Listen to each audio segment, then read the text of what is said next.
Est-ce que tu connais Olorum?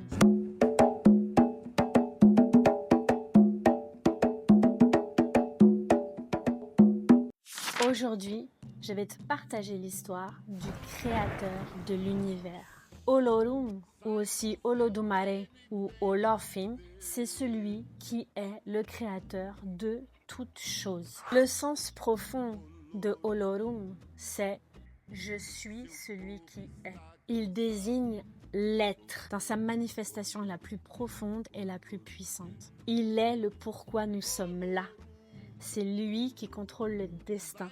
C'est lui qui contrôle toute chose, ici, sur Terre et dans l'univers entier. Il est infiniment parfait. Il est unique. Il est suprême. C'est le tout, l'alpha et l'oméga. Pour les Yoruba, il a créé l'univers dans un dynamisme pour que nous soyons en perpétuelle évolution spirituelle. En Yoruba, Olo veut dire expansion, pouvoir. Dun signifie le temps, la longévité. Ma, création des 4 points cardinaux. Et Re représente la stabilité, la force de réalisation qui naît, crée, reproduit et meurt. Il a créé l'univers, mais il n'a pas créé la vie directement. Il a donné à Optala le pouvoir de créer la vie. Ce n'est pas vraiment un orisha, c'est plus que ça.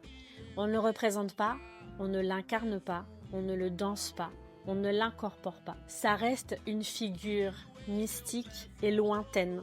On sait qu'il est là, on sait qu'il existe, on sait qu'il est créateur de tout ça. Mais on ne le voit pas. On le remercie pour être là. J'ai voulu commencer par cette figure-là parce que c'est le créateur de tout.